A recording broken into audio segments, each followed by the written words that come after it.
Review packet question number 2. Consider the daily profit from the production and sale of X units of a product given by P of X is equal to negative 3,600 plus 400X minus 4X squared dollars. Part A. Find the levels of production and sales that give a daily profit of $6,000. All right, so to start part A, what we want to do is we want to take our function and we want to set it equal to $6,000. So that means that 6,000 is going to be equal to, and I'm going to reorder things here a little bit, negative 4x squared plus 400x minus 3,600.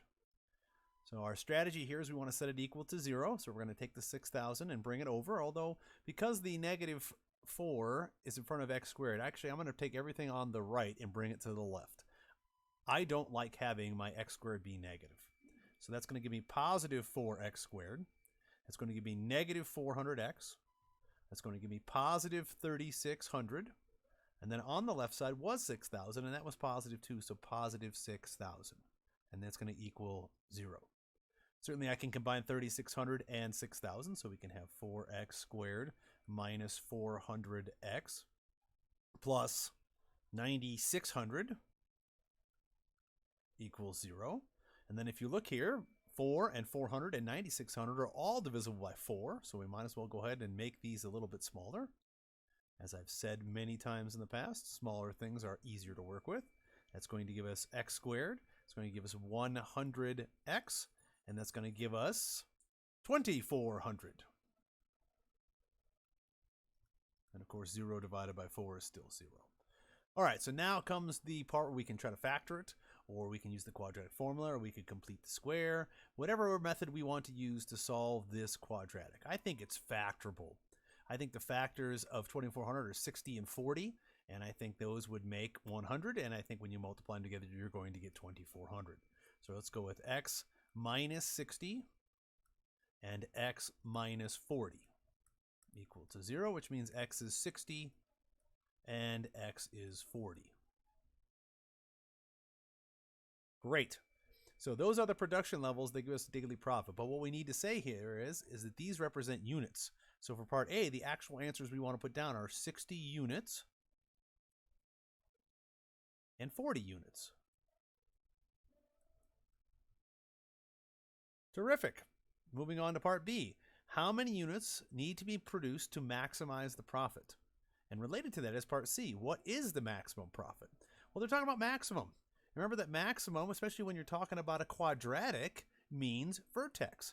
So both parts B and C can be found by us finding the vertex. So let's do that. So the vertex equals negative b over 2a. Remember, that gives us the x-coordinate of the vertex, and that's going to answer one of these two questions, B and C, and we'll come back and talk about that in just a few minutes. And then when we have this value, we stick this back in to our original function for x, and that will produce the other value of the vertex. All right, so let's first do the negative b over 2a. All right, our b value represents what's in front of the x, so that means 400. So for us, that means negative 400. Our a value is what's in front of x squared. In our case, it's negative 4.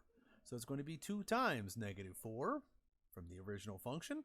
That's going to give us negative 400 divided by negative 8, which is 50, positive 50. So 50 units, it looks like, is going to be the x value. Just like we found the x's here as units, it's going to be units. So this actually answers part B, really. So we might as well put this in here. 50 units will give us the maximum.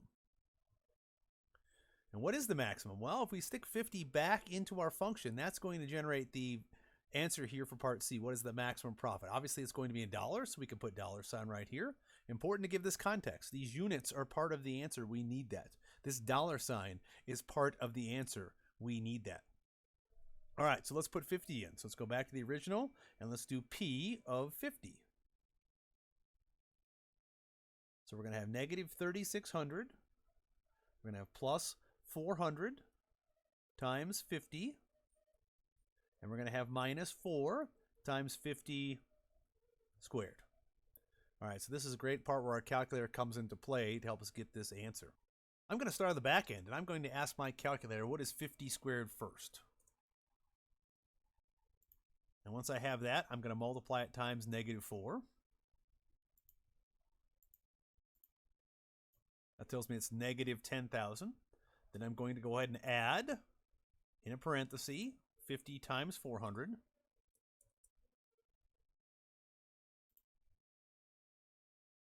When we've done that, that's a positive 10,000. And then we subtract 3,600 from that. Looks like our maximum profit is going to be $6,400. So let's put that in here. Again, we've given it a $sign, so we know that it has context, $6,400. All right, finally, part D says find the levels of production and sales that give a daily profit of 0.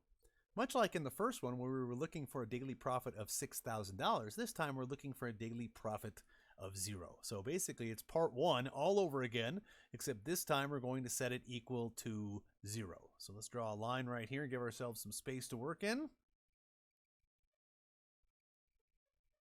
So it's going to be 0 equals -4x squared plus 400x minus 3,600. Again, I don't like having a negative on my x squared term, so I'm going to move everything over to the left and say 4x squared minus 400x plus 3,600 equals 0. Again, all these are divisible by 4, so let's do it again. That's going to give us x squared minus 100x plus 900 equal to 0.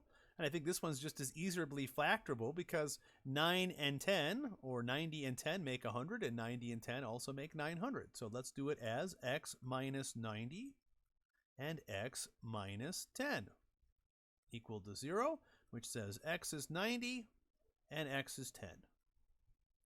Again, great news, but we want the levels of production. So technically our answer is, we've run out of space there, so I'm just going to write it right above here. We'll put a little square around this as well to show this is really for part D. We're going to have 90 units and 10 units. So if you produce 90 units or 10 units, you're getting a profit of 0. If you produce 50 units, you're hitting the maximum profit. And if you produce 60 or 40 units, you're going to produce a profit of $6,000. And there's number 2.